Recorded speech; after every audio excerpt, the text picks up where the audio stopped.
going on, ladies and gentlemen? This is Muscle, and this is another Two Line Music Cuts Entertainment Report podcast. And today, we have one of Canada's premier class sounds in the building. Listen, this man has a couple crazy catchphrases when it comes to sound clash, and they've been one of the premier sounds from the early 2000s. You know, we have in the building today, we have PHOTI Rankin from Don Rankin in the building today. What's going on, my brother? It's a pleasure to be here, Musclehead. It's an honor always, you don't know. I just want to say, special shout out, request to the whole of Toronto. Everybody upon my team. Yeah, want to big them up by name. Big up Crazy App the Boss. Big up Trilla Curry. Big up Problem Child. Big up the recent recruit on the sound, Wicked Indian. Okay. Zeke. I just want to big up everybody watching the show. Big up on yourself. Yeah, man. Trust me, this is going to be a good conversation. To tell you the truth, I know I messaged you the other day, but for months, you've been on my mind. I said, PHOTI ranks. But I said, time. And here you are today in the chair, live in the studio. Everything in due time, Muscle. That's how I see life, Yeah, man. You understand. All right, let's get into this crazy story of the sound called Don Rankin. Yes, all right? Sir. And even you, PHOTI Rankin. So my first question is this. Where did you grow up, and what attracted you to music in the first place?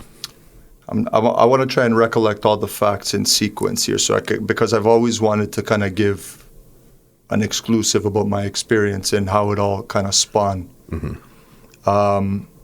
My parents are immigrants from Greece, so I'm a first-generation Canadian. Mm-hmm. I was born in Canada. I would say near Pape Station is the first place we ever lived. I think it was on Gamble Avenue or Gowan or one of those places. Yes. Right? And then in typical immigrant fashion in the 70s, my parents, for whatever reason, I still don't really know why, but sent me to go live with my grandmother in Patras, Greece. So after Greece I was there till I was about 4. Mm-hmm. And then I came to Canada. And the first place I ever lived in Canada was a place called 10 Boltby Avenue. Yes. In an area called Blake Street. Everyone referred to it as Blake Street, mm-hmm. But I lived on the Boltby side. And there was, at the time, this would have been 1980, mm-hmm. There was an incredibly heavy Jamaican presence there. So as soon as I stepped off the plane, essentially, mm-hmm. I was living amongst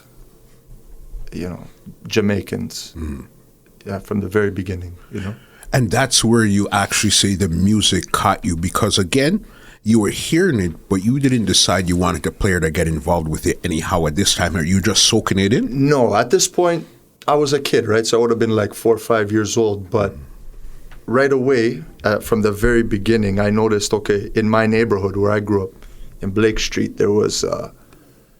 I realized very quickly amongst the Jamaican population that there was this incredible fascination with powerful sound systems, So in Blake Street, there was keep in mind, this was the early 80s, right? Mm-hmm. So the world was lawless to begin with, but Blake had no regulations, you see me? So, at a very young age, on a daily basis, you would see like different sound system owners put out their entire wall units on the balcony and even clash with each other, right? So like people from 10 Boltby would be clashing with people from Blake Street. And it was quite a distance, right? So automatically I was exposed to this concept and the Jamaican people's fascination with powerful sound, mm-hmm. which became a fascination of mine. And at the same time, obviously, my first real exposure to black music and the movement of black music was the breakdance era. Okay. Right? So because breakdancing in Blake Street was incredible. Like it had taken over the world. But at the same time, I was listening, all these reggae rhythms were just being pumped into my psyche because I'm hearing it every day, all day, every day, So I think that's how it initially got into my brain. Mm-hmm. You see me? Yeah. So you'd say reggae was first. Did you ever get into hip hop or anything? Yeah, I was a hip hop man first. Mm-hmm. I was a hip hop DJ first. You were a hip hop DJ Yeah, first. yeah. So but that only lasted for about 2 years. Yeah. I started. I mean, I always bought music, right? Like even throughout I started collecting music probably in 1984, 85. A lot of breakdancing hits, and then in 85 we left Canada, went back to Greece permanently, or at least we thought so at the time. And when I came back, the music had transformed from breakdancing to hip hop. So my first exposure there would have been like the first record I went crazy for when I came back in 86 was the Fat Boys. I almost pulled the words out of your mouth. The Fat Boys, and that ran the place. The White Album. I can't remember the name of the album, but the Fat Boys are back. Yes. Yeah, right. That I memorized every lyric in that album fully. So was it hip hop? And what was your DJ name back then? DJ Bitch Killer. And that was before Montino. This would have been in like 88. Yeah. Yeah, DJ Bitch Killer, So then you're buying your hip hop DJ and stuff. Where did the transition happen for you from hip hop to reggae? Well, this is so part of I used to go to Greek school along Victoria Park at a place called Pleasant View near Chesterlee there. So, but because my Greek was advanced, I used to take off after break and go to Chesterlee to Network Records. That's where it all started for me. So I got into a habit of probably in about 1988, 89, going to that record shop a couple of times a week. And I made that my home place for purchasing records because it was in Scarborough and whatnot. And I did that for about up until, say, 1990 when I started going to high school at Victoria Park. And then once I got to high school, then the people that I linked with and the pool of talent that I connected with was a lot greater. So I took the DJing a lot more seriously. Now, during '89, when I was a hip hop DJ, though, I started to buy up a lot of records because I had gone to the two people that have been instrumental in my development in reggae have been Trilla Curry and Crazy Hype. Okay. They're brothers. Yeah. And two of my closest friends in the world. And big up Problem Child too. And some other people that were also involved in the area. Big up Fada Riggs.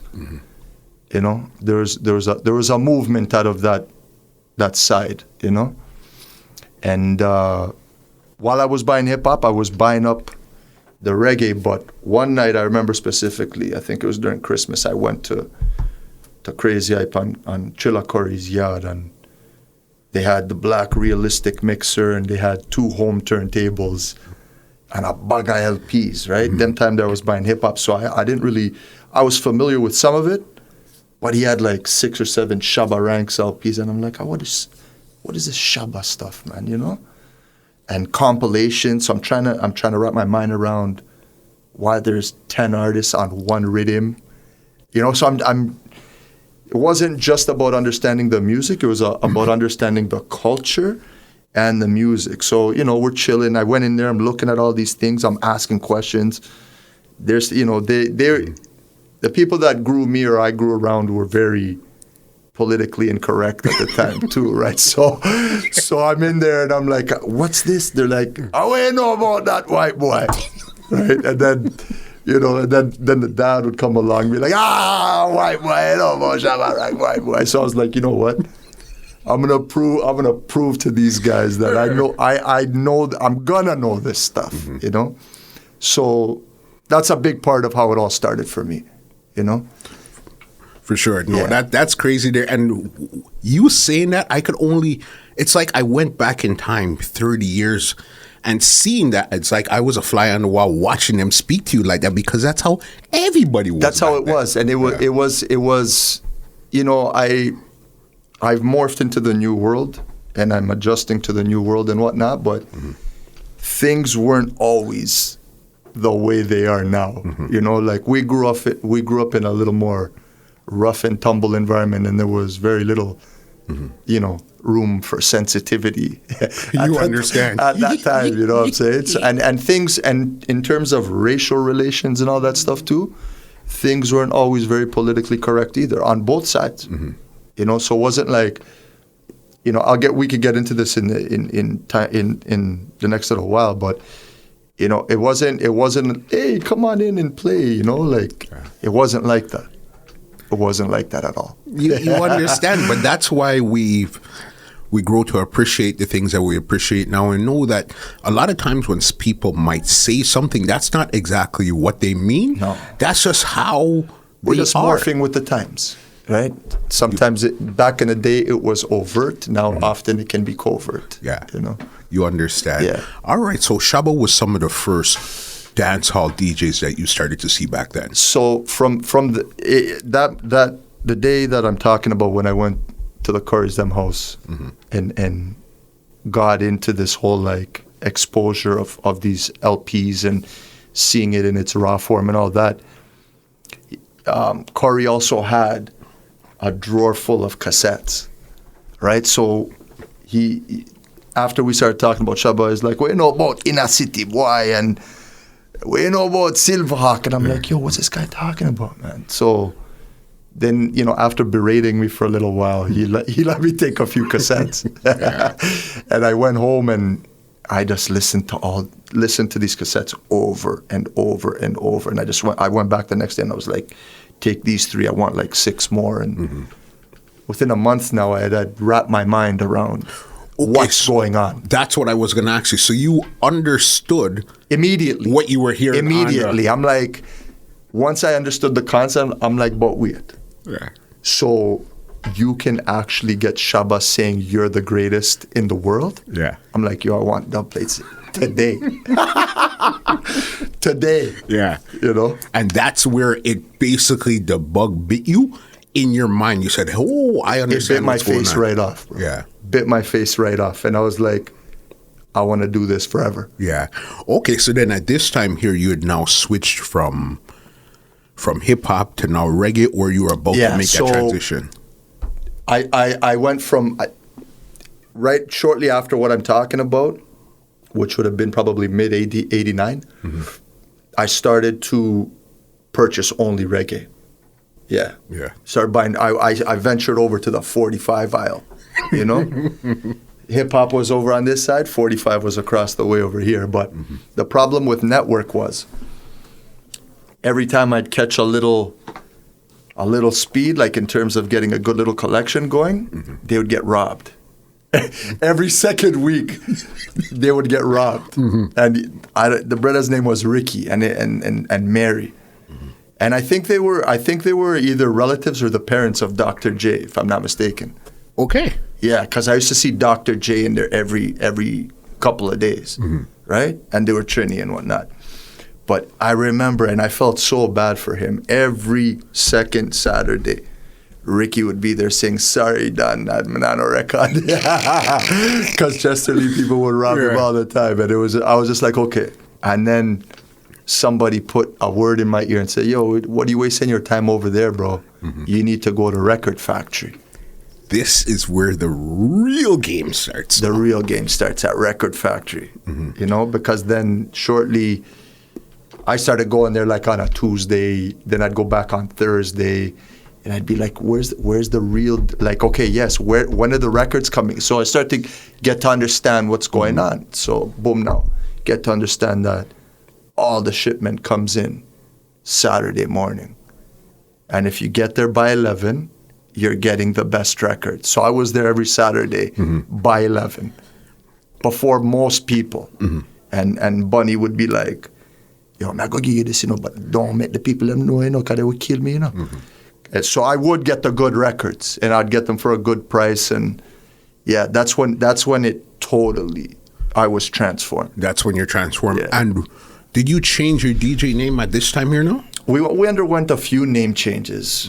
Okay, so you had joined a crew with Curry. Yeah, so the person who's been, so the older Curry brother, Crazy Hype, he was part of the bigger sound in the neighborhood, kind of like the elders for us. They went by Ja Love, and that was Corey Riggs and a brother named Pookie, a friend of ours named Pookie. Okay. They were kind of like the elders for us, and then the first sound we named our sound, which was me and Trilla Curry in 1989, was Foundation Sound. Okay, so from 89, you've been involved with reggae. 89 we started our first sound, which was Foundation Sound. Yeah. And I wasn't an MC. I was really self-conscious about being an MC, because back then, like you would have to your MC for the most part had to be black. Like you were really crossing racial boundaries if you were to pick up a talkaphone and go on bad as a MC. You're pushing it, you know. And I just wasn't ready. I was trying to, while I'm trying to understand the music, I was trying to understand the culture in depth. You know, whereby, you know, if someone cards me on the culture, I know what to say, you know, and how to understand everything that's being said, words, you know, patois, all these things. Makes sense. Okay, so this time you guys have your song Foundation. Who were you listening to as either selector or MC that you said, you know what, I like his style here back then? Okay, so during, I would say between 89 and 93 was a big learning experience for me, because that's when I did like all the studying of all the sounds and really got to determine who I liked the most. And I have to say, I always liked, in terms of my favorites at that time, my number one favorite was Silverhawk. Okay. Yeah, Silverhawk was my favorite sound. But I also listened to Stone Love when they were clashing. I listened to Bodyguard. I listened to Inner City. I'm trying to think who else. I mean, every sound, but those names just kept on coming up on the cassettes. And Super D, actually. Yes. I listened to Super D quite a bit, you know? But there was others. I studied everything I could get my hands on. And then, actually, at the same time, I used to go to Universal Touch. Yes. That was my linky right there, the Trini man, inside the shopping mall. Okay, can I tell you something? I seen him up to Aleem. I seen him up to 2 weeks ago. Yeah, I still link with him. Right, You know, I linked with him a little while back because of some personal issues or whatever, and I'm a link up with him. And yeah, man, he was instrumental in my cassette, you know, obtaining cassettes. He had the white speed recorder, which was which was cutting edge at the time, right? So you go to him, you're like, what? Because he'd never give you the cassette from the glass. He would just pop it in the white machine, the Akai, and boom bang it one time. So you'd go there and get all like, you know, 4 or 5 cassettes, a Buffalino and a Fur Cargo, you're good. You know what I mean? Buddy, those were the times. This is Universal Touch, and this was in the shopping mall, right by Young and Dundas. Pure grime in there, bro. Real Toronto. You know what I'm saying? Yeah. No, that's wild there. Yeah. Okay, so you're buying new cassettes. So then now you discovered Record Factory, which is the power base. That's the power base. And you discovered Universal Touch, which is another power base for cassettes. So you're now on your way. I'm a monster at this point. I'm just like, you ever see like you know, X-Men in when they're just grabbing all that information? That's what's popping right at that point. I just started to gather all the information, put it in sequence, put it in structure. At the same time, I'm watching what's going on around me. At the time, King Turbo was a big name in Scarborough. Okay. I would hear about King Turbo all the while, see flyers. Who else was a big name at the time in Scarborough that I would hear about? Even Heavyweight, you know, basement dances and these things, because then eventually I ventured out to Malvern and all these things. I went to those basement dances and I'd see Heavyweight. I'd see who else at the time? I'm trying to remember. My thing was more in Scarborough, right? We didn't really venture out to the west. So that was would be like a Red Flame, Heavyweight, King Turbo, Soul Action. Yeah, Soul Action, because Lyndon lived in the Masonettes around the way from where I lived, right? Okay. So Soul Action, I thought Soul Action was one of the most underrated sounds. I thought like in terms of like how they played, how clean they played, with records was incredible. Crazy. Incredible. But Red Flame was a sound that I studied very much too, because they impressed me a lot as a Canadian sound. I actually didn't even really see them as a Canadian sound. I thought they were like, I thought their status was up there with the Jamaican sounds, like at that time. Because they were playing so many dubs at that time. They were a good sound. Yeah. They were a good sound. And then while I was starting to get a bit of notoriety and people start to know me as being like, quote unquote, the white selector from Victoria Park and Ellesmere, at the same time I'd be hearing all these rumblings about another white selector who didn't live too far from me, about this person, Frost. I was always hearing this name, Frost. So I was like, how would that brother, Yeah. And then through a big party kept in Parkwoods in 1990, and Frost and Spin Love and Lindo and Red Flame and all these guys just showed up to the Curry House and said, we're playing here tonight. Yeah.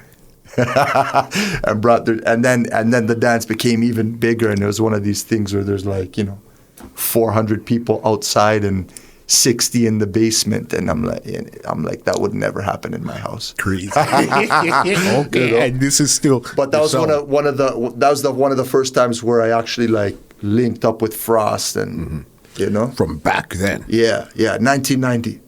This is crazy because, again, I like how you're giving them the timeline, because people are going to be really surprised how long it really took to get to where you are. And we're not reached nowhere yet, brother. That's the thing. This music thing is a journey, right? You don't know. For some people, it works out really quickly, and they reach this level of stardom very quickly because, some good things happen for them, but everyone's experience is different, right? Yeah. I don't even see, it's been 30-odd years, but I don't even, the journey's nowhere near complete. No way. You know what I'm saying? No way. So, all right. So 1990 Foundation song. Yeah. You link Frost now. How long did you guys play that song there for, Foundation? Well, we played Foundation, and for the most part, it was like basement dances and, again, just building character and the ability to entertain people and all these things. We did that till about 1994, I believe it was. And then 95, we rebranded the sound, and we added like a hip-hop component to it. We added this brother DJ Shot to the sound, and we became Bronix. You know what? That name sounds extremely familiar. Yeah, we put out some mixtapes and these things. That lasted for about... It didn't last too long, because we finished high school and we kind of disbanded, and I was at one point I would say about 96, 97, I'm like, but not reggae stuff, man. I'm gonna try something else. Okay.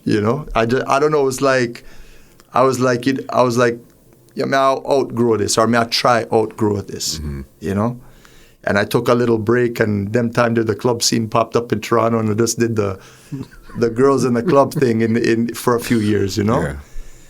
And at one point I was like, yo, you strayed very far from your roots, brother. So boom, bang, back into it. But now I started setting my sights on what we're going to do to build a Clash sound. Like, how do you get the dubs? Yeah. Okay, because between Foundation and Bronix, you guys didn't voice any dub plates at this time. We did, actually. Yeah. So there's a component that I forgot. In 1991, while all this development was going on, Blessed came to Victoria Park High School in 1991. And I linked up with Blessed through some mutual friends and whatnot. And then, so every lunchtime we'd go to my house or after school. My house was the music spot. Okay. Right? So Blessed was one of the first artists I've worked with, since them time there. So we were building cassettes and all these things in 1991, probably 92, 93, right?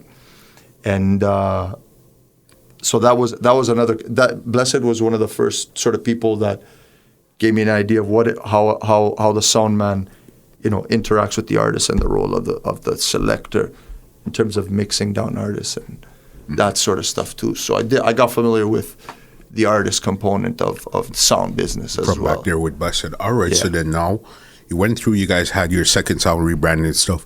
You took a break, you came back. What year did you say you came back?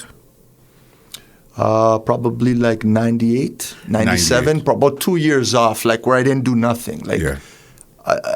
I probably I started ordering records on the internet because I found a link where I was like, I don't even have to go to the record shop anymore, right? This internet stuff came out, and I found a thing where you could just buy like any title you had missed over the years. So I just started going crazy with purchasing records again. But I was kind of like outgrowing, like my skills were developing as an MC. Like by about 98, I was a well-confident MC. Okay, so you started talking before you guys disbanded. Yeah. Yeah. Yeah, at that point, like, I'd honed my patois accent, and I was like, I had studied Ricky Trooper. He was like my idol. You understand? So when a lot of people try to figure out PHOTI Rankin and the school of thought that I'm from, 94 to like 99, I thought I was Trooper. Okay. Yeah, I thought I was the white Ricky Trooper. Yeah. That's what it was, you know? And even before we go even too far, how did you get your name, PHOTI Rankin? So my dad's name and my son's name and my middle name is Photios. It's a Greek name. Yeah. It means like photosynthesis or light. It means the light. You see it? And I got that name before Dan Rankin was even created. It was actually big up problem child. I'm a brother, you know. Problem would come to the house and he met my father and whatever else. And my father was a man of very few words and kind of very much like myself. So from problem, see the link, him say, yo, brother, if you ever your dad, wicked dog, you're 40 ranking. Right? So that's how the name came about. Yeah. Yeah, that's how the name came about. So now I had the name, I had the vision. Trilla Corey never left. You see me? Me and Trilla Corey are like best friends to this day. And any musical movements that we created was me and Trilla Corey, always. Always. I didn't do anything without his approval. You see me? And then Problem Child was always there too, from high school. Okay. But when we decided to build Dan Rankin's sound, I literally just had a book and I wrote down every song I wanted, on what rhythm. I tried to think about names for the sound, so I put a short list together. And then out of all the names, in terms of marketability and what sounded right and what would fit in the verses, Dan Rankin sounded the best. And I already had the name PHOTI Rankin, so there was an association between the two names, and that was just the idea there. And then Trilla Corey was always Trilla Corey, so that was the ball game right there. Right there. And what year was Dan Rankin born? 1999. 1999. Yeah. Okay. And when did you guys actually start voicing dubs now for Dan Rankin? Yeah, that 1990. The sound must have been. We must have came up with the concept in 1998. But 99, I got a decent little job. You know, money and just money amongst the team was running because, you know, we're young. And we're making money from, you know, different sources and whatever else. So there was this like abundance of money to buy dub. Very little responsibility and bills. So we just decided, me and Corey decided, Corey got a good job too. And I don't remember exactly how it all happened, but it happened on like 3 different fronts. Someone connected me with Sniper, Big Rye, and someone connected me with a dub broker. I believe it was Wiz actually connected me to a dub broker by the name of Titos.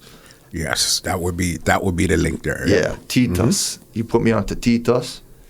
And then I'm trying to think what the other was. So Titos, Big Rye. Oh, and Pablo. Pablo from Soul. Me and Pablo were really good friends at that point. And Pablo was voicing. he started his first studio at his house in Don Mills in the basement, the White House. And I voiced a handful of dubs when Junior Cat and General Trees and Pinchas came to Pablo's. And we're with him for like 2 weeks. And then at the same time, I gave Big Ry like $3,000, and he voiced me a handful of tunes. And then a few months later, I went to Jamaica and voiced some tunes, and that's how it started. But I didn't get like one song at once. I got like 40 songs through 3 different sources. What was your first trip like to Jamaica this time here? Now that you've experienced everything on a cassette, you watch your videos, probably seen some DVDs or VHS at this time here. When you got down on the ground now, what was that experience like? Was it what you thought it would be, or was completely different? I mean, you go into it thinking that it's like this, perfect experience, but it doesn't really work out that way. You're often disappointed by some of the people you held in high regard. Certain artists, you're like, that guy was an asshole. Like he sounds like such a nice person on his songs, but but he's an asshole, and I never want to deal with him again, right? So it wasn't the way I thought it was going to be, but I never took my eyes off the prize, and that was getting exactly the dub that I wanted. Yeah. Whether the artist and I got along or not. That was regardless of that. You knew what you went for, and this is what I want. And who were some of the artists that you actually went for at that time and you voiced in a studio like, holy smokes, I'm standing beside this person and voicing this dub? The first time I stood beside Buju and we recorded a song, I was like, yo, you reach somewhere, youth. Or Bounty Killer, because Bounty was enormous at the time. Like, it's not in say 2001, it wasn't how it is today, where you just wake up, turn on your phone, and they're like, yo, Bounty Killer session agwan. Back then, you had to work your way up to that link.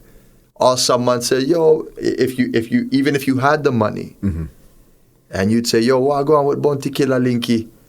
They'd be like, yo, you're not ready for them link there yet, dog. You'd be like, what do you mean I'm not ready for that link yet? Why not? I have the money. But there was a lot more involved back then, right? Like, first of all, it was a matter of being taken seriously. Then it was a matter of trusting, your money into thin air. And then it was like getting it from Federal Express. That was another ball game, right? So, now it's beautiful. Now, I often cut dubs now without exchanging a word with a person. I'll just be like, yo, big up Chester Lee, Palma chord, this and that.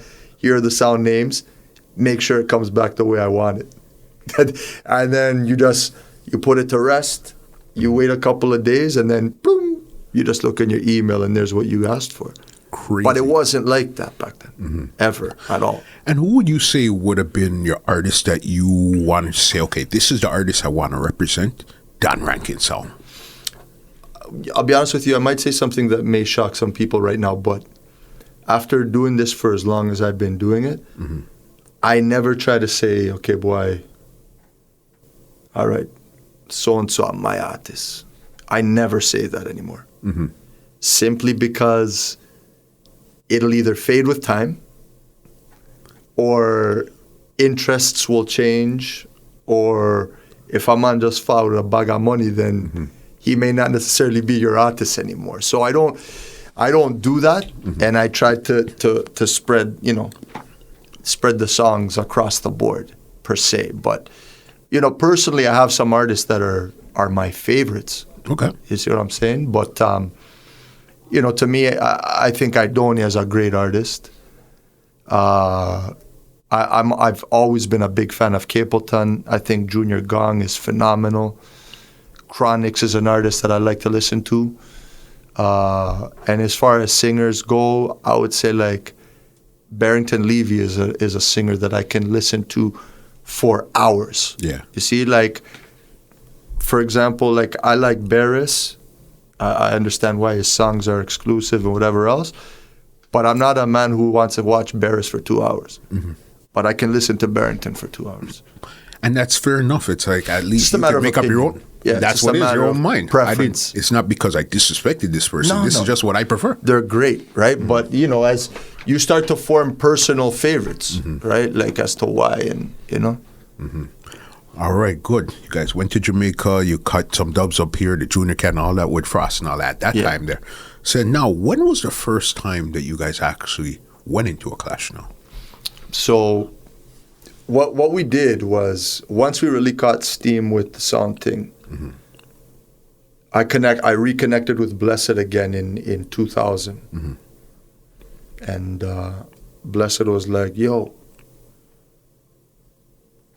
Frost a bad studio, but yo, me I carry go a turbo. Yeah. I'll be a Blessed start roll. Yeah.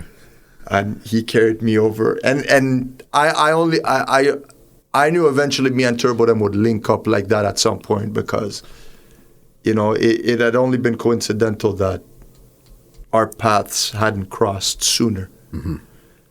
So boom bang no. Blessed takes me to King Turbo. They had just opened up the new studio on Brimley there. Brimley and Shepherd, I think it was.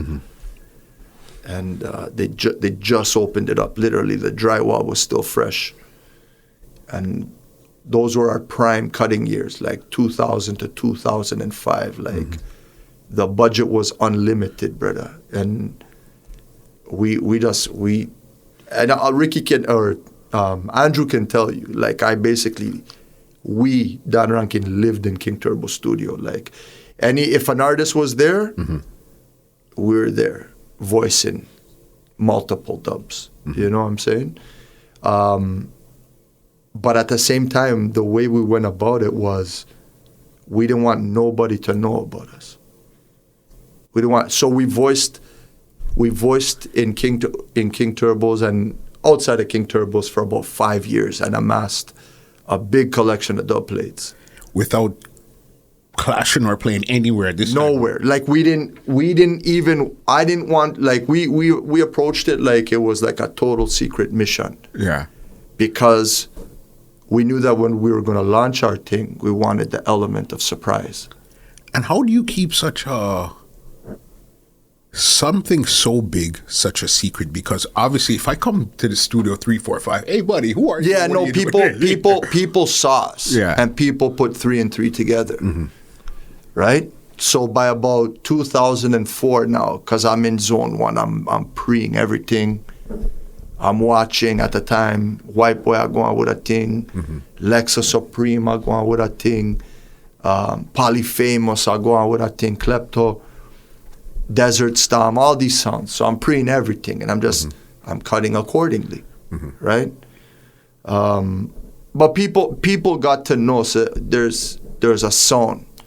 Cause back then, there was a person on the sound, I forgot to big him up, cause he hasn't been around for a while. Blood Splash, big up Blood Splash. Yes. Anyway, I'm stand up, because that youth there, John know the amount of work he put into the sound was just like crazy, and I honor it and I respect it.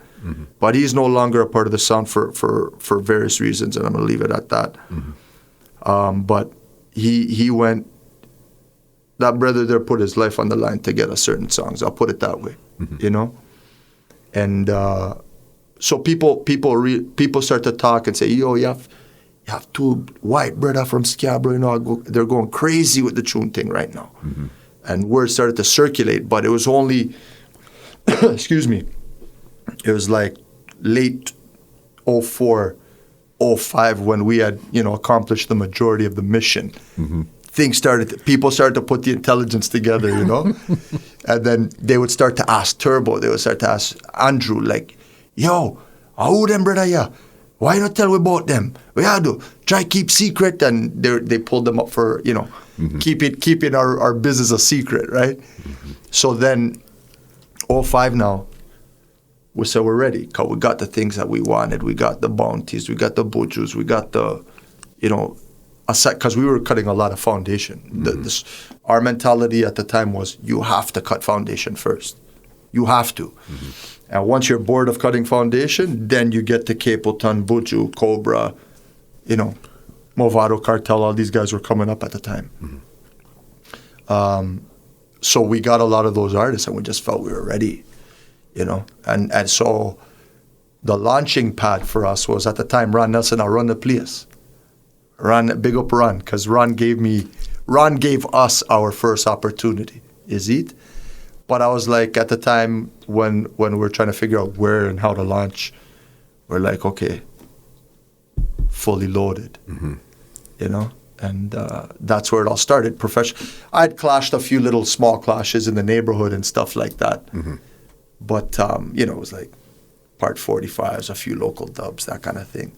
But the first real professional clash was in Zone 1 in October of 2005. Okay. Walk us through that dance here, because I remember, I just want to know what you remember from your point there. Well, I remember shaking uncontrollably and just, once I walked on the stage, like my leg was bouncing and I couldn't control it. That was my first. I was like, yo, I want your leg, brother. And I think at one point, I was even like holding my leg down, or I think I almost tripped on stage. And that was like for the first like 4 minutes. And then people just saw us wheeling big, like we were spending tunes in the first round where like people were like, yo, man, you got done the dance tonight, first round, dog. Like we're messing up the playing order because the sequence of songs we were firing in the first round were huge by Canadian standards at the time. And we played the first round at Zone 1 that night, and we were up against some pretty harsh competition. Like the people, Ron Nelson's a character. He's like, all right, white boy, I go on like you're confident. I'm gonna put you in there with some real killers and see what's popping. Do you remember who was in there you were with? So, I mean, the sound that I was afraid of the most that night was King Klepto. I know Radication was there too. You guys were in there, War Scorpion.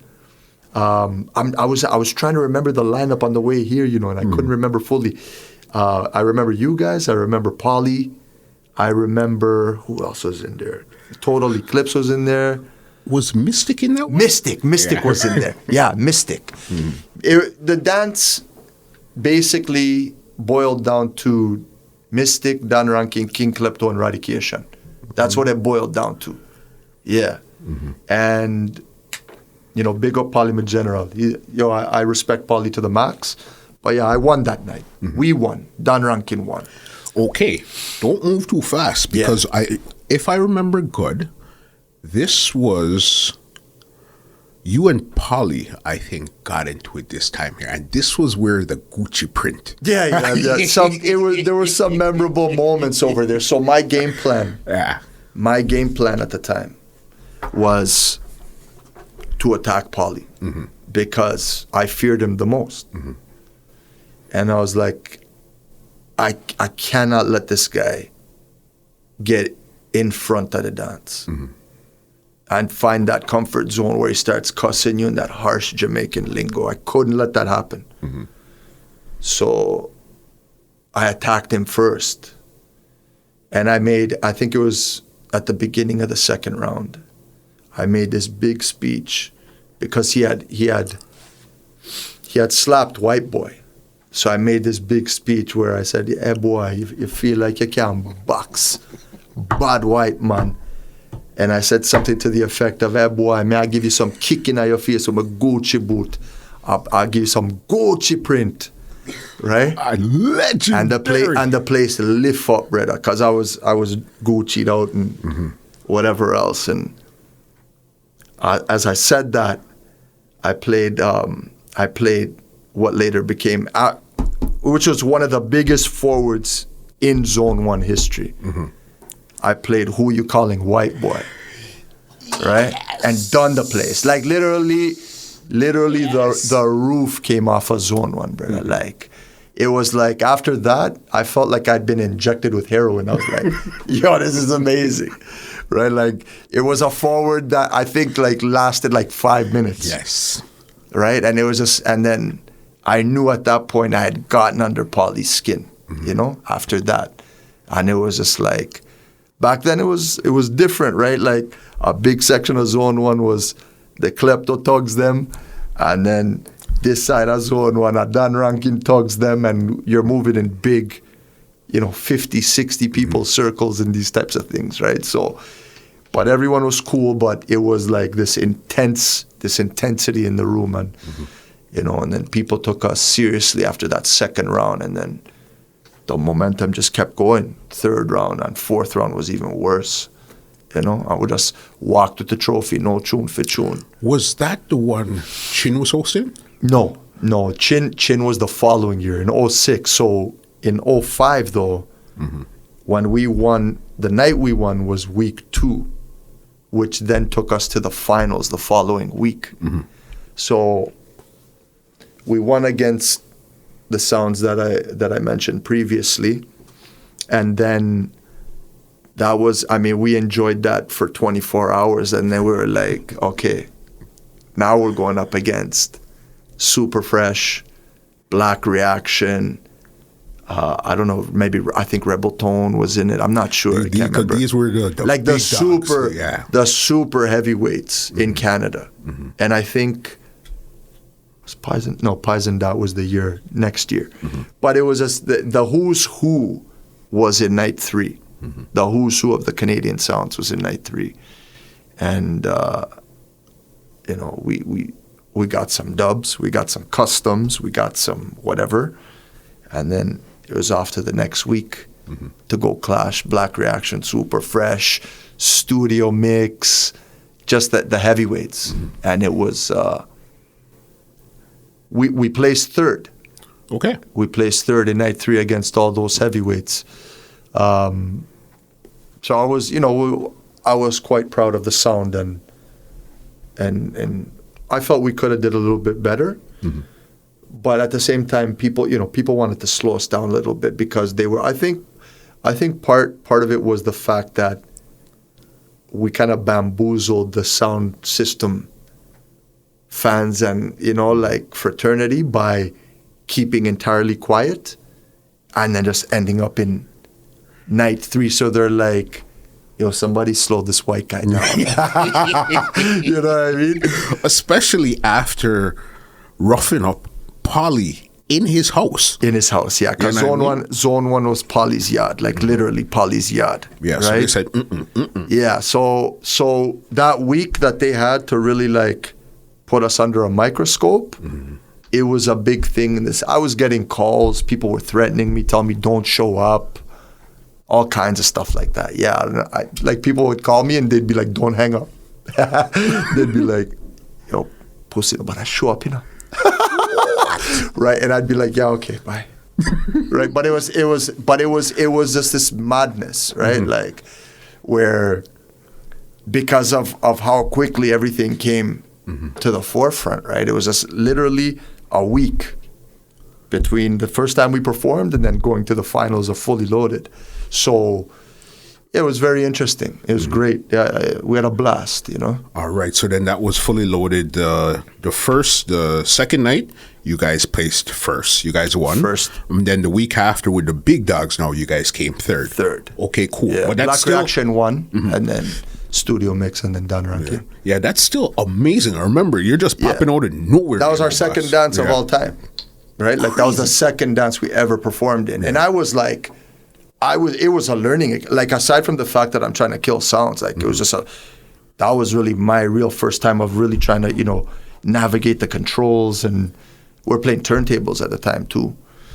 And you know, just really get to understand how to really perform on a sound system that big and with the clashing component to it, right? Yeah, crazy. All right, so then what was your next big clash after the Fully Loaded set?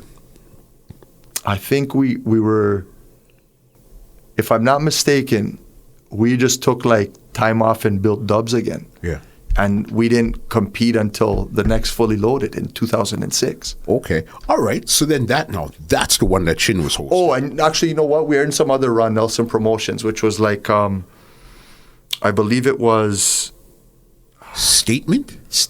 Yeah. Statement dance, which was, again, it wasn't a clash, but it was very close to being a clash. And this is where, like, you'd play, like, I think 2 half-hour rounds or something like that. And so it was one of these things where you can throw words at people, and, you know, it may go somewhere, it may not. But it's, you know, typically has to do with you getting the edge on the opponent and timing and that sort of thing, right? So we did that, played very well there too on both occasions. One was in Scarborough, and I think one was at Zone 1. Mm-hmm. And then off to 2006, Fully Loaded again. This was in Zone 1 again. Zone 1 again. This is the one hosted by Chin. Hosted by Chin. All right. Tell me what happened that night there. So we did really well again. Mm-hmm. And the lineup this time around was, I think, maybe even bigger than the year before. We started to revise, Sounds who had been here for a long time doing really well. Mm-hmm. The game was changing now. They were being eliminated in the second round, and we're having a lot to do with that sort of thing. And so a lot of things are shifting around as a result of our entry into the clash world at that time. What I remember specifically from that clash was Chin picking up the mic and said, "Hey, listen. All right. Yo. I ain't racist, so don't interpret what I'm about to say wrong, but this is the wickedest white boy I've seen play sound in my life. I'ma keep it real. Radigan or Radigan, but yo, in bad." Yeah, man, said that. And that was, and I put on a hell of a performance that night, like in terms of,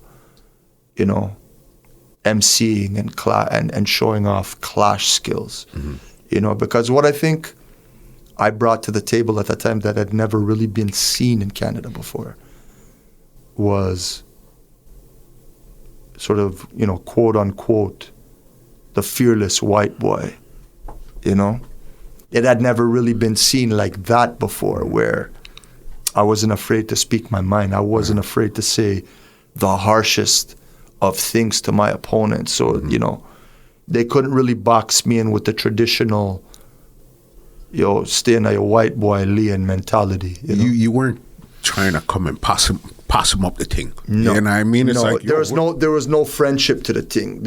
I realized that I was a Greek or white MC or whatever you want to call it in a black sport and environment. But I was just like, I had studied the rules and I know what was acceptable and what wasn't.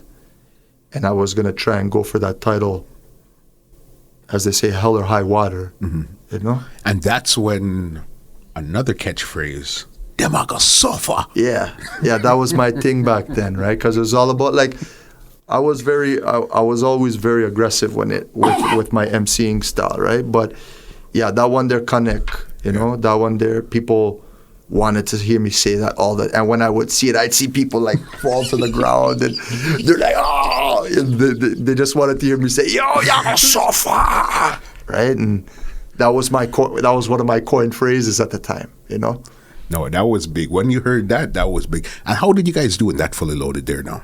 We play second. Okay. We play second. I mean, again, that arguably we should have won that, because we're leading that clash the whole night. Is that the one where Super Fresh won? No, Super Fresh got eliminated in round 2 at that one.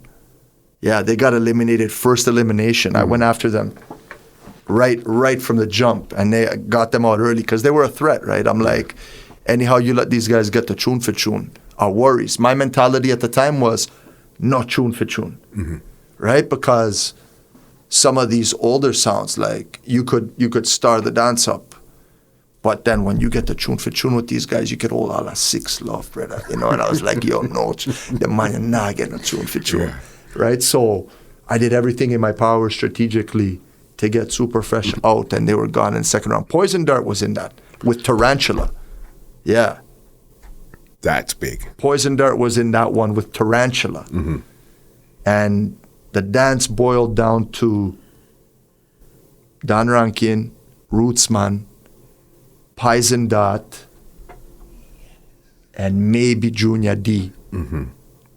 And then me and Super Fresh started going at it. They played back a song, they were gone. And then me and Tarantula started to go at it. Long story short, Pison Dot and Super Fresh get kicked out, it comes down to Roots, man, and Dan Rankin.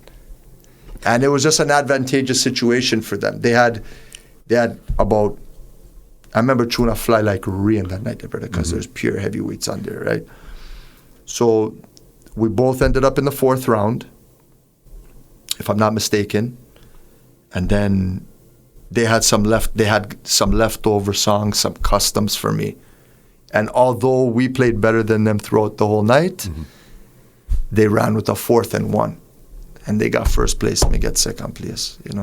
Okay, yeah. Crazy. So 3 fully loaded. So it's basically you did number 1, 2, and 3. You know basically, what I mean? Yeah. 1, 2, and 3. Crazy. Yeah. Okay. Earlier in the conversation, you said Trooper. Yeah. Was your my idol. My idol. Okay. Still is to this day. Yeah. Still Do you is. remember when you and Trooper actually met now for the first time? Yeah. So fast forward to 2008 now. I get a call from, well, not me, Problem got a call from Jill. And back then they were doing that series where it was the first time New York and Toronto had really linked up. You see me? And I think it was like, you know, Rootsman and was involved in some of the, I forget the name of the promotion. I think it was called, I forget the name of the promotion, but it was a series. Okay. It was a series. I thought that was the Back to Basics. Back to Basics. That's what it is. Back to Basics. It was a series that lasted for a good year or so, right? But yeah, Jill's like, yo, King Turbo, Dan Rankin, Ricky Trooper. I was like, wow, this looks really exciting, but I'm scared. Right? And over between, say, 06 and 08, we were vicing whatever, but we were plagued with some personal issues within the sound. Okay. So we weren't really, when we went into that dance, we weren't really at a high point in our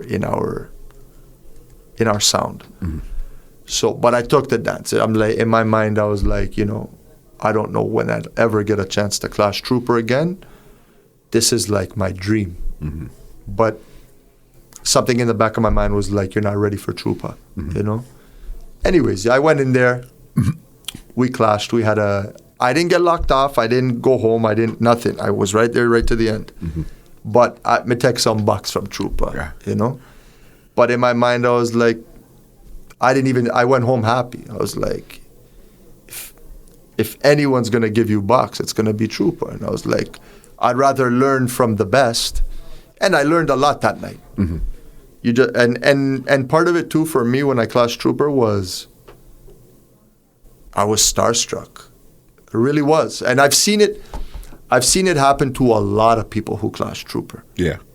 Right? Because for a lot of us, Trooper was our mentor, even though we don't want to admit it. Like when the bravado comes up and, you know, the ego and all these things. But Trooper was our idol. Like, I hear people's dub boxes, like, and I hear their 90s selection. I'm like, yo, this brother was listening to Trooper hard, brother. Like, they got every dub Trooper voiced on Jaro. Them have it on the CM rhythm.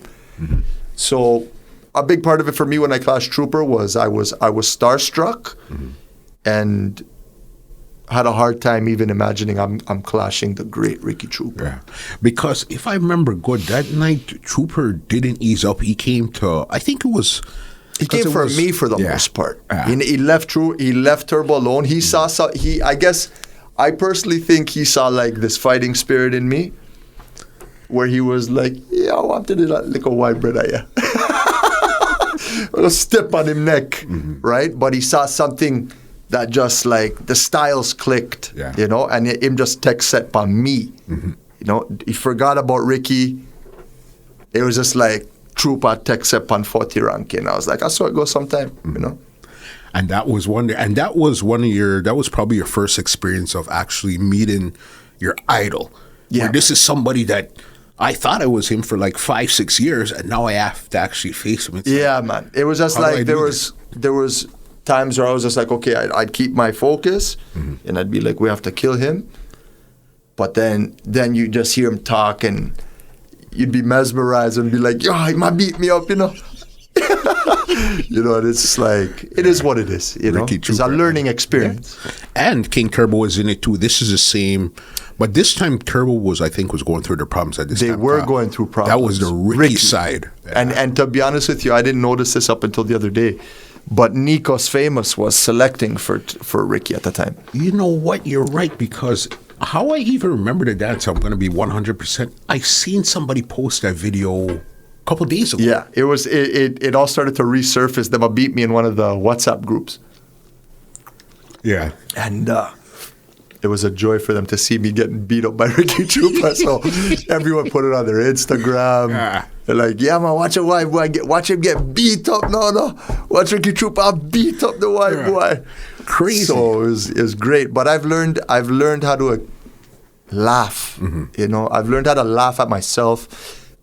In those days, I was like really intense about the whole sound thing. But, you know, life is way bigger than sound clash. You know, and that's how I look at life. And I'm just happy to still be here doing this after 30 years. Crazy. You know?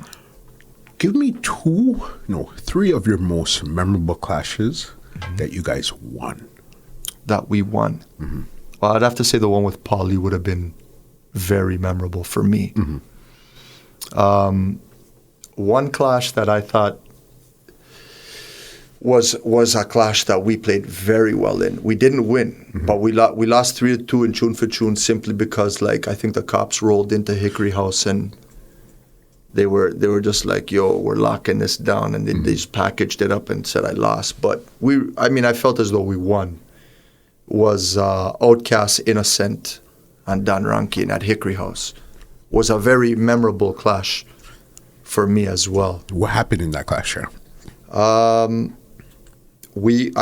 Technically I should have walked out after, we won, I think we won 3 out of the 4 rounds, like decisively. And then there was no real need for tune. Like we could have made an argument to say, okay, boy, we'll walk out. But the place was ram, and I was just feeling good. And I was just like, okay, I'm going to play tune for tune with Innocent. And it was, I think it was like few to few. And then the police came in, because, the police had a thing for that place at the time. And then the promoter, Michael Moore, big up Michael Moore, he's like, yo, we just have to wrap this up right now. And they declared Innocent the winner kind of thing, right? Crazy. Okay, so then Outcast had dropped out of this one. We dropped Outcast. Yeah, like they dropped out first. And another one that I won that was memorable, there was a clash that took place in 2019. It was Dan Rankin, No Limit, and who was it? King Julius, I believe it was. Yes. Younger sounds. No Limit's not a younger sound. Big up No Limit. I'm a general. Glendon Ellis. And I lost the first round. I lost the second round.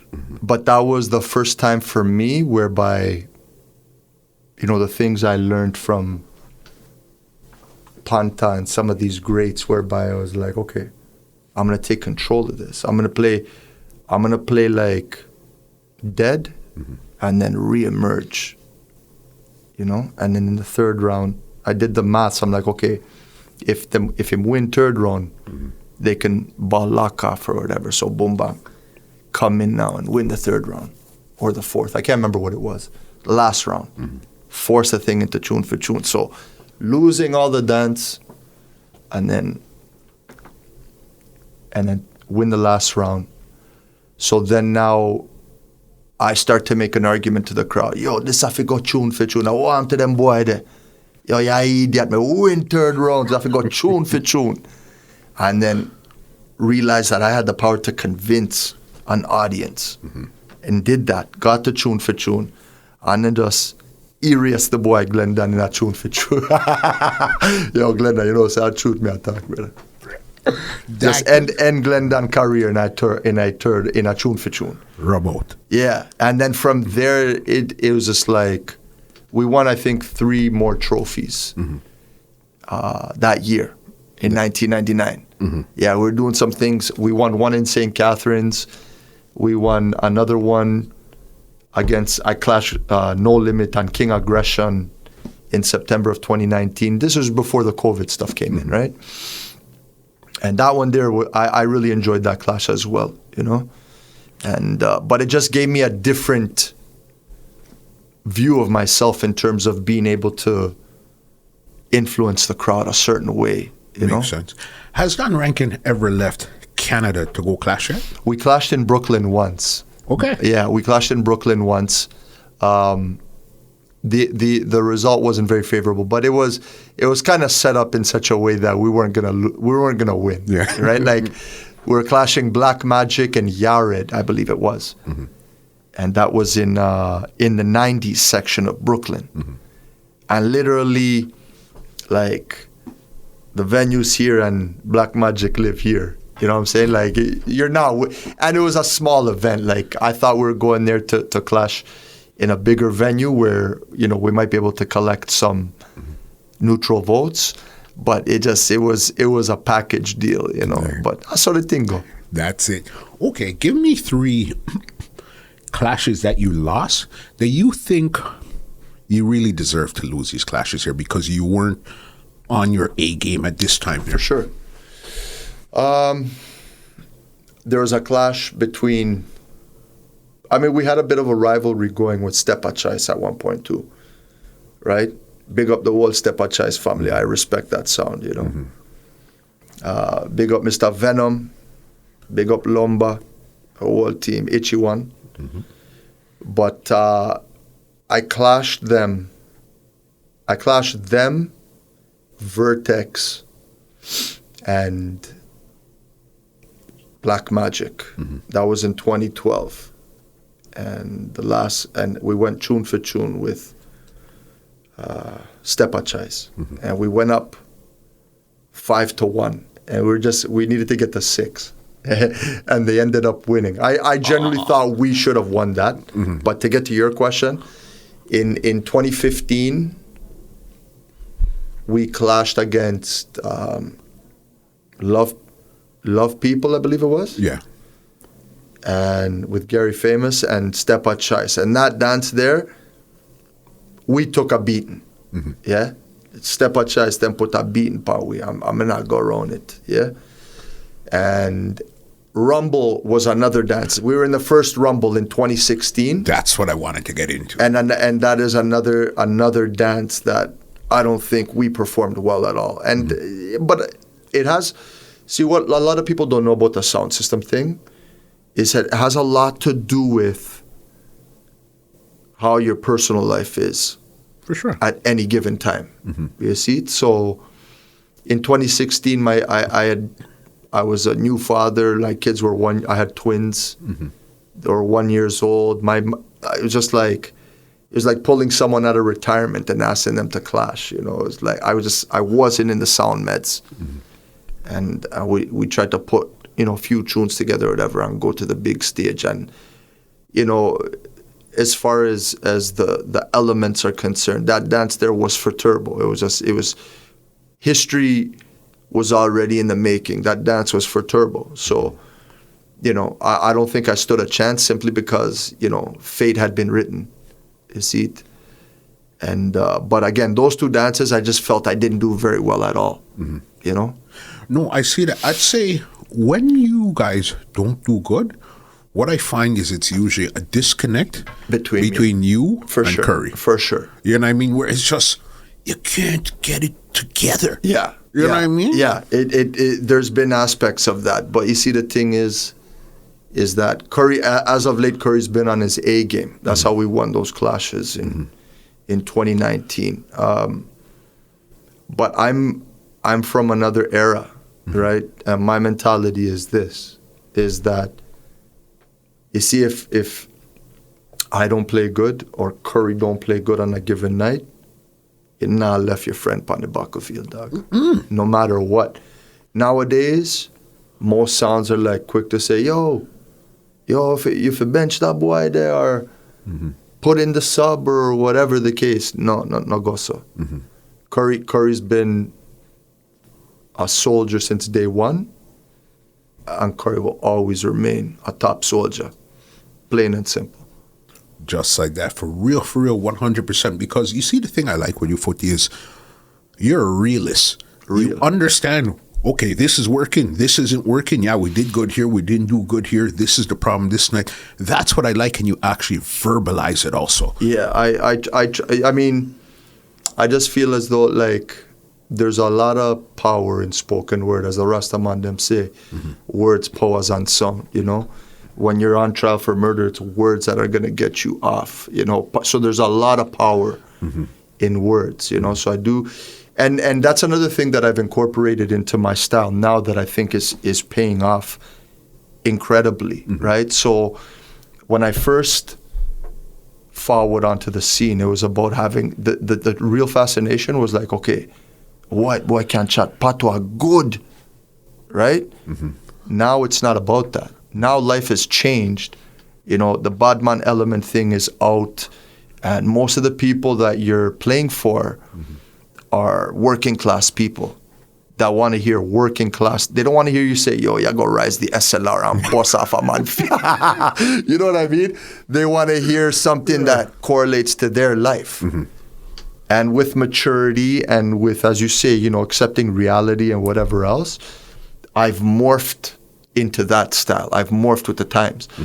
And I'm incorporating a lot of, like, speaking proper English into my routine, which allows me to get out a lot of dialogue, right? So there's a lot more to see with this sound. We're transitioning, we're rebranding, we're honing our style. Yeah. We're trying to maintain relevance. We're trying to, you know, do all these things. But my style is changing and has changed.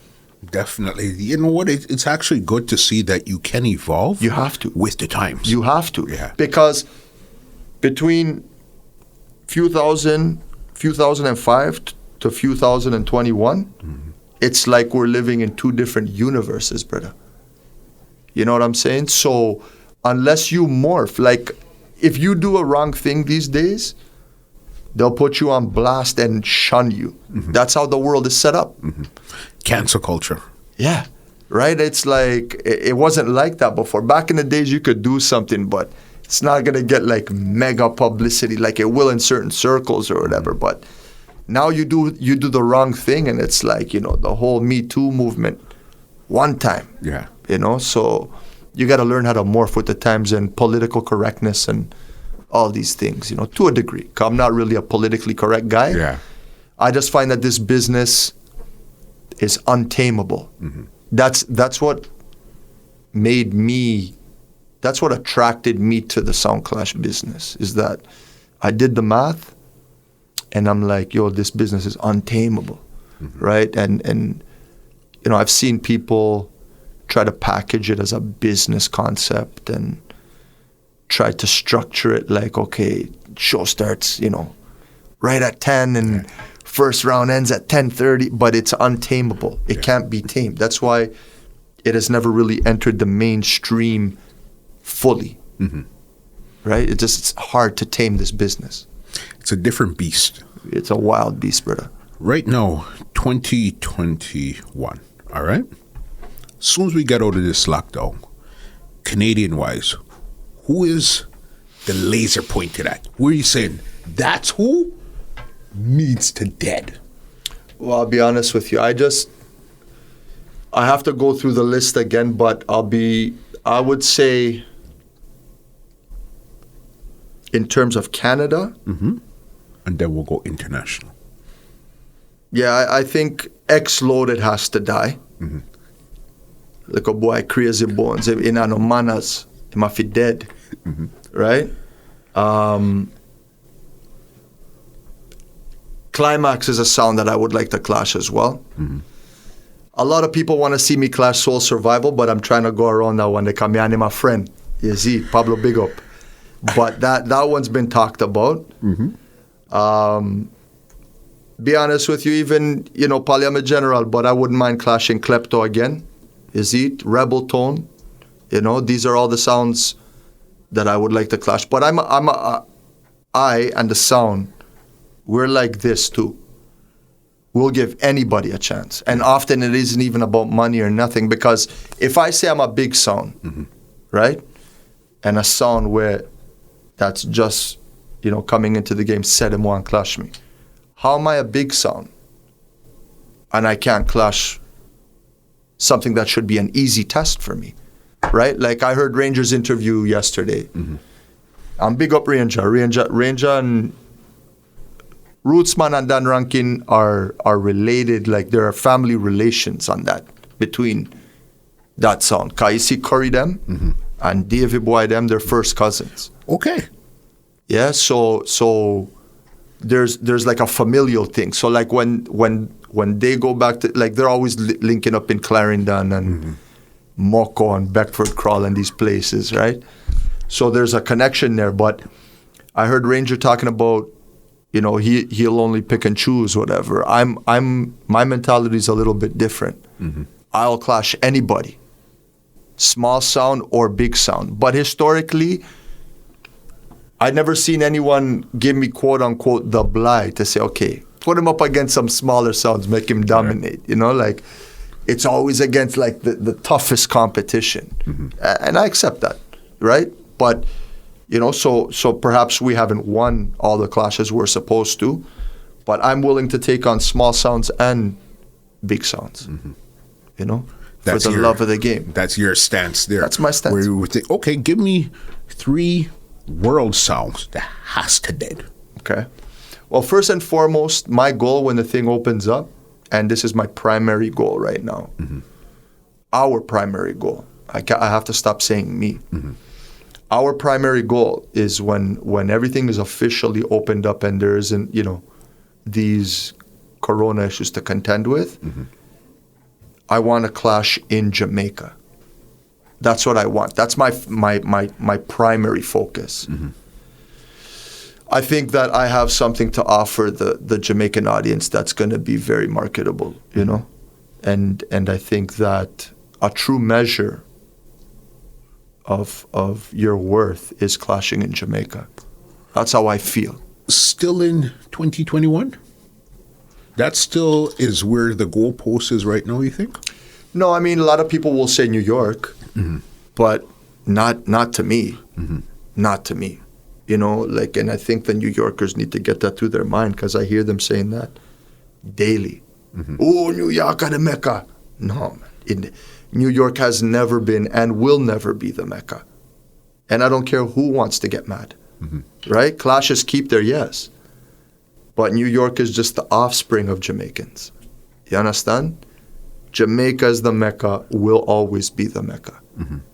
So I want to go take part in one of these dances whereby, it's somewhere in the country and there's a big population there, and Peanut Man and all these things, like the stuff that you're not going to see here, where you're not in a rush for time, right? These are all the things that really, I think, get us, out of it's a lot more enjoyable when you're not under strict time guidelines and these types of things, right? So I just think that if Jamaica sees me clash, they'll give me certain ratings if I perform well, you know?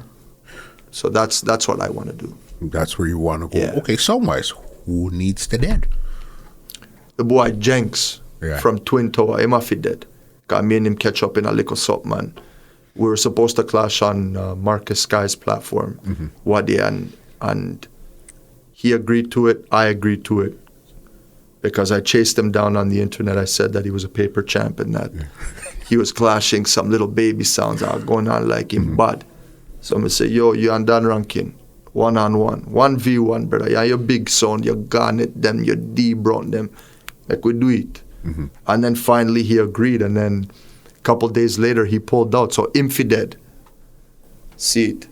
And internationally, I want to kill a Jamaican sound, So, as far as good competition, I would say like I wouldn't mind clashing, because from what I see right now, like who's active and who's not, I would say I wouldn't mind clashing Innocent again, the Jamaican version of Innocent. Yeah. And that sound, the rough cut, is a sound where I like how I like how them go on for a Jamaican sound, right? Because they're kind of they're kind of restoring the faith, into the sounds in Jamaica, where they're cutting a lot of tunes, and so I rate them that sound there. Rough cut. Yeah, Black Blunt is another sound that I would consider clashing. Them caliber sound, That's where it's at for you. Yeah. 2021, you've been in the business, not even fully clashing, but in the business, playing music from 1990 and stuff like that. Yeah. 2021, what's the state of Sound Clash right now, where it is today? Well, I mean, I always have positive things to say about Sound Clash. And, some people might say, why 90s were the greatest, I'm Biltmore, and personally, I love it all. Right? I love the fast music. I like the new music. I mean, with the evolution of the internet and computers and being able to sit in a room and build a beat and build a song in the comfort of your own basement, I respect and love it, So, I mean, personally, I love the state of the current status of Clash. But, you just have to morph with the times, like anything, right? Like Clashes right now, the definition of a clash right now is, staring into a camera and trying to figure out that art form, right? What's odd to me is what people find acceptable and unacceptable these days. Like, I give you an example.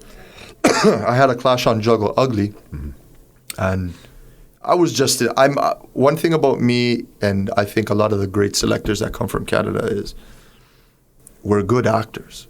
I think the true greats are good actors. Like, they could literally transition into a TV screen, Polyphamous is like that. I think I'm like that.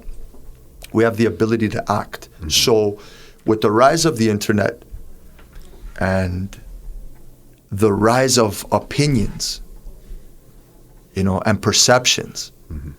It's like, I find it very funny to see what people find acceptable and unacceptable. So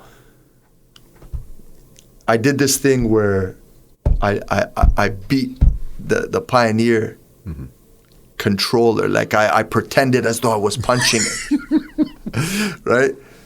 And I was acting like a savage. And it was just acting. Like, it was something that I wasn't even intending to do it. It just happened. Like, I started wheeling the thing like a madman, and then I started acting like I was, hammer fisting the controller. And people were outraged. Yeah. People were outraged. And when I did it, I played a Movado song, right? At the age of 16, right? and that same night, somebody cropped the video of me hitting the turntable and send it to Movado. Movado put it on all his pages, and it went viral. He put it on all his IG pages, right? And it got like tens of thousands of views. And but I just, like, it was, to me, it was an afterthought. It was just like how I'm closing out the round, right? Yeah. Like, no big deal. Like, thump up the controller 2 times and, just add a little controversy at the end of the round.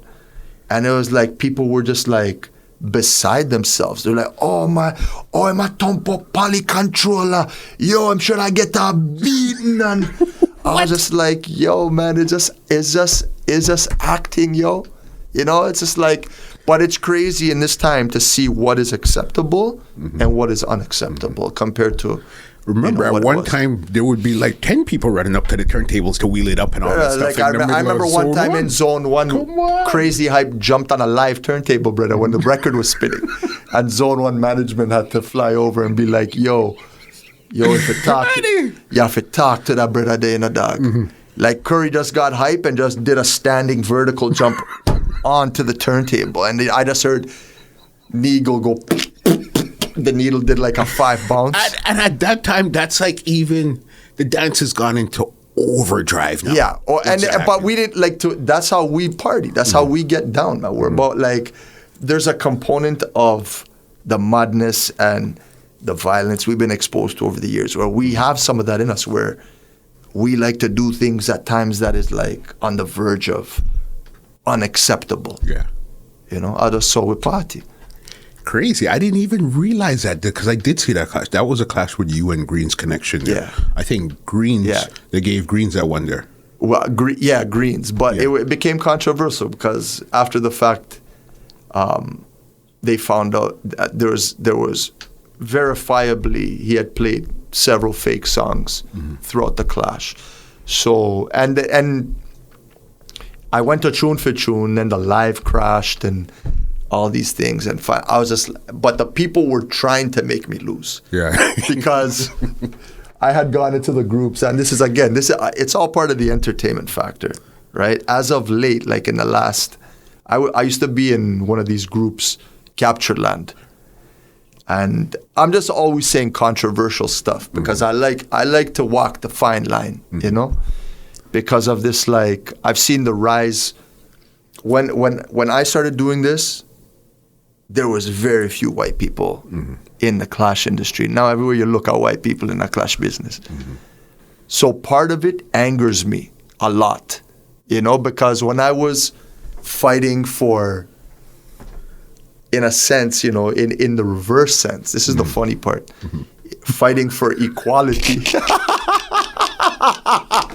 When I was fighting for equality, enough of them man here just sit down and do them things. So at one point my head just teched me and me say, yo, I'm the white god. Yeah. But I didn't mean it like, I didn't mean to say that like me a white god for black people at all. Nothing no go so. What I meant to say was I'm the one who opened up the door for a lot of like the Italians, the Germans, the this, the that, Austria, and these places that I have absolutely no clue about. Crazy. You understand? Like I don't know nothing about that side of the world, brother. Seeing, but what I bring to the table in terms of a white selector, a white MC, is that I learned it authentically through Jamaicans. You know, and you can't tell me a German from Dusseldorf is gonna know the thing like how me know the thing. you understand where I found from? That's all. I get what you're saying, and it's just, again, it's very interesting to see the world from your point of view. Because we always said, okay, we're just I got my own point of view, brother. You understand? So, and you're not afraid to express it. No, you can't. That's what I rate 100%. Yeah, because that I've always been controversial. Yeah, I mean, whether it's in my personal circles or whether it's in music, I have always been a controversial person because I say the stuff that nobody really wants to hear. It's in they know what I'm trying to say, but it's like, how dare you broach that subject, you know? But I will broach it, and that's just how I am because my heart is clean. I've been around. I love black culture. I love West Indian culture, and more specifically, I love Jamaican culture. You know, because most of my friends them are Jamaican. Like, you have some people that are from Trinidad and Guyana and these places, but it's the Jamaican culture that I fell in love with, right? And for those who actually wanted to hear the words, I love the Jamaican culture, you know, and I respect it, and I honor it, and I honor the music that I play, you know. But it's a sport that you can't show any weakness, and it's about supremacy. I don't want to say that with a negative tone, but it's about supremacy. Like, it's about who is the best, who is the toughest, who has the thickest skin, who can entertain the crowd, right? So you can't go about it in a politically correct way. So I don't. Yeah. I don't. I rate that. Yeah. Buddy, I rate how you see things totally. Yeah, you man, respect A couple more before I got you out of here. What's your thing there? Give me 3 of your favorite dubs in Don Rankin's box, and why? 3 of my favorite dubs. Yeah. So you put me on the spot here. One of my favorite dubs is, 2 of them are Barrington Levy dubs. Dan Rankin, we rough. And then I had a hell of a time. Barrington Levy was here in 2007. And I had no Levy, and he was definitely on the list. So I called Slingshot. And I'm like, Slingshot, I know he's performing live at the Harbourfront Center. So Slingshot's like, Rankin, aware yourself. Manoa Barrington, he has something to do for me. We'll go there and we'll drag him off the stage. And we did exactly that. I think it was me, with the youth name Lethal Vibes, don't? Lethal, the young Lethal. Yes. And Andrew. And I have to big up Andrew still, because Andrew taught me a ton of things about music. And he was like one of the first people that I met in the business where I said, you know what, that man ya now watch Nakola, like, this is an honest dude. And he showed me, like, every question I had that was unanswered, he was basically a person who mentored me between 2000 and 2005, and I learned a ton of things from him. So big him up to the max. Zine? But getting back to the original question, two of them are two Barrington Levy's. One is the one, it's on the Babylon Release the Chain, and it became an anthem for us. Inti that they want we, right? That's one of my favorite songs. Because when I hear that play on the right sound system and that I'm like, right there, my blood just goes into 1500 degree mode, you know what I mean? And then another one is the next Barrington Levy we voiced from that venture, which is a medley. It's do re mi fa sol la, and the other one there on that Kuchi rhythm. And that song, anytime I play it in tune for tune, always wins. So it became one of my instant favorites, right? And then another one that I love that's dear to me is Buju on the Jamrock. Right? It's like anytime I go for those original Bujus, it always accomplishes the goal, right? Like if it's a matter of like rallying forward into the dance, yeah, man, I go for the Buju on the Jamrock. Listen, I remember the first night I heard you guys play that was the same Fully Loaded that we were all in. Yeah. I was in the corner, I said, yo, Scorps, you hear what these guys are wheeling off over there? Yeah. Because you guys had like it was cutting edge at the time. It was cutting edge. We approached the business that night there, that first initial showcase of those songs was like everyone was playing Showtime, Taxi. We came with a whole new set of rhythms that people were just like, what? I think and then we dropped our moments in love. Yes. You see me like that like it. The first night we ever clashed, anthems were developed because we'd been collecting these songs for years, so we knew they were powerful. Yes. But from the inception, from the first night, instant anthems were generated. Who You Calling White Boy, the Buju on the Jamrock, Singing Melody on the Moments in Love, the Barrington on the Babylon Release the Chain. Instant. Toronto fell in love instantly with those songs. Right away, trust me. I remember those times. Yeah, man. Crazy. Yeah. You know what I mean? Definitely. Before I get you out of here, Sure. 2021, what's left for Dan Rankin right now? What is it that you guys are looking up to right now, saying that is where we want to go, that you guys haven't done, but you think as soon as we get out of this, that's where you guys are ready to go? As I said, plan A, I want to clash in Jamaica against, like in a proper clash. So if any promoters out there listening, I mean, there's a good chance that we will have to structure our own dance, and I can accept that. But if there's a promoter who's trying to put together, a dance with people from different parts of the world, I'm me yeah, man, Showtime, Zimmy. But I want it to be something that's well attended against some good competition in Jamaica. That's number one. As for right this moment, we were a little resistant to joining this whole online craze. But right now, a few months ago, we got into it through the Juggle Ugly platform. And I kind of enjoyed that because you still had to go to a particular location, see your opponent. So I kind of like that. But we've even decided to take it a step further and to do like the clashes where you're at your house and, clashing different sounds from across the world. So we got some big clashes coming up. I don't really want to get into the details because they're still in the finalization process. But you're going to see Dan Rankin in quite a few clashes between, say, April and August. You're going to see us in quite a few internet clashes. Although that's not my style, but we're morphing into...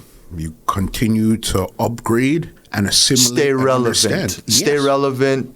Ranger made mention of out of sight, out of mind the other day, and I agree with him. You're only as good as your last clash. You understand. You're only as good as your last clash, and the key to staying relevant is staying in the public eye. And that's what we're doing. You're right. Last one for you. Who gave you your hardest fight when it came to a clash? That's a good question. The hardest fight. Yeah.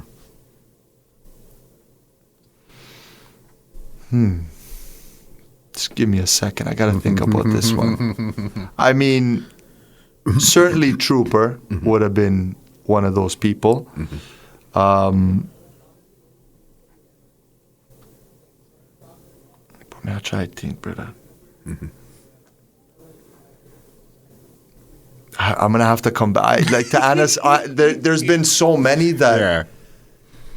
Like, I don't ever think we've been into a clash where it didn't feel like, all the clashes that I've been in, we've never walked away and said, okay, yeah, man, we just locked him off from start to finish. And it was just like, it's always a messy affair. Yeah, you understand me? So it's like, but, some of the great opponents that I could think off the top of my head that did not want to lose under any circumstances, or, Polyphamous, Lumba G, Ricky Turbo, there's so many, like Blacks from Black Reaction, Rienja. All these guys are like super duper professionals and have a killer instinct, Didn't you guys and Outkast have like a we had a rivalry going on for a while. Yeah, we had a rivalry going on for a while, because it all started with, it all started when I think they really started to forward into the game at about 2009. And, we were kind of like, we kind of took a little time off between 2009 and 2010 and then forward into the thing back in 2010. And Outkast was there now, is it? So by 2011, it's on, right? Like, we're clashing in a whole bunch of fully loaded. Some of them ended up being controversial, shut down the dance, and we had to clash them again. But they beat me in one of the fully loadeds. Yes, there was a Pablo. Actually, no. Soul Survival beat us. Soul Survival won, but Outkast advanced a little further than I did. They went to the finals. So it's like Soul Survival, Outkast, and Dan Rankin were the three finalists. But Soul Survival won, and Outkast was the runner-up. So the rivalry kind of started from there. And then in 2012, the whole Innocent thing, I got the upper hand on them. They got kicked out, but then I ended up losing to Innocent. But it go already. And then again, we clashed, I think, in 2018 at Baradan or something like that. But there's always been an ongoing rivalry between Outkast and Dan Rankin. But then I think it became more of a Soul Survival and Outkast rivalry, because I think Soul Survival got the better of them on like 3 different occasions. Have you guys ever played a one-on-one clash yet? 1v, have we done? No, I don't think we have, Not yet. No, but those are given the fact that the box is a lot bigger and deeper now, those things are a non-issue now, so I'll welcome the 1v1. Personally, I prefer the three-way clash. Okay. Simply because I think that it adds a certain, dynamic to the clash that just keeps it entertaining. It's almost like the third person is the wild card. Anything could happen. Yeah. They could chop up your box and drop out, and this leaves the dance in a real funny place after they drop out. And the thing is about when it's two sounds, for example, you have to do 20-minute rounds. And and it's just this guy and then that guy. If one of the two sounds isn't playing well, you can break that monotony with the third sound. That's what I find. I just find the dynamic is better. But, it's been coincidental that we haven't been on a 1-versus-1 clash, but we're more than willing to take on 1v1s. Let's see where this goes. For sure. You understand? Yeah, man. If they want to check out Don Rankin, anything you guys have going on, leave some contact info so they could check you out on social media or phone calls or anything. Yeah, man. So on the Instagram, it's Don Rankin, DonRankin 2012. Done on the Facebook, it says Don Rankin, DonRankin. And phone number is 416-823-1587. And that number not change. PHOTI, anybody you want to big up, anything you want to say, last words, it's yours before I get you out of here. For sure. I just want to big up, because often to the general public, it looks like we're fighting and whatever else. I just want to big up everybody in the Canadian clash scene from them time there till now. Because, although it seems as though we're fighting and we're trying to tear each other down and these types of things, we all have a world of respect for each other outside of that perception, right? So big up everybody who's, from the dinosaurs. Because right now I would say Ranger, Polyphemus, me. We're all, Poly airbrushes his beard, but but we're Ria job the skunk thing I'll go on. We're all white beard up. We're older now, right? Yeah. So, big up the dinosaurs, big up the younger people trying to forward into the thing. I want to take a time out and big up my team because their dedication has been incredible. So big up Crazy Hype, the boss, any and every time. Triller Curry is the top general. Blood Splash, anywhere I'm there. Problem Child and the new shooter, Wicked Indian, Zeet. And that's all the people that love Clash because we have an obligation to keep this thing going, Zeet. And it's a journey that never ends, just to build off of what you were saying with Roots, man. There is no pinnacle. There is no plateau. It's just for those of us that took the oath, you just kind of do it up until, you can, when you can, or until you die. I like how you put it, took the oath. We took the oath. You understand? There's a responsibility and an obligation that comes along with that. We took the oath. Yeah, man. Them are gonna suffer. Them are gonna suffer. You see it. Big up the whole of Toronto, the whole of Jamaica, the whole world. You know what it is, Muscle. Crazy conversation. Yeah, man. Was there any topic that you wanted to cover that we didn't get to? No, we covered a lot of the stuff that I was thinking about, Yeah, man. PHOTI, crazy. Again, it's just we see you on stage. We see when the switch flips. Yeah. And you get into that zone. But it's good to It's hear an alter ego, brother. For sure. It's an alter ego. And for the most part, and a lot of the real selectors who've been able, because this is one thing that I would like to say. A lot of sound system has saved a lot of people's lives. You see me? So when we're able to express our alter ego through the music, it keeps us away from certain aspects on the street or getting involved in certain things because we have an avenue to channel our maniacal ideas. You see what I'm saying? So for me, staying focused on music, and I'm sure a lot of selectors will agree, it kept us from getting in trouble, you know. But I believe we have an obligation to the business and to the music to hold it up and to keep, you know, promoting the music. Definitely. Listen, can't wait till the place opens back up or even see you back online. Most definitely, Muscle. Yeah, man. You know what I mean? I trying you, brother. I go try, brother. Always. Muscle. Photi. You don't know, brother. Thank you. Let me give you an outro and get you out there, because this conversation, great conversation. Salah. All right. Well, ladies and gentlemen, this is Muscle, and this has been another Two Line Music Cuts Entertainment Report podcast, and we are out. This podcast is brought to you by www.twolinedmusichut.com.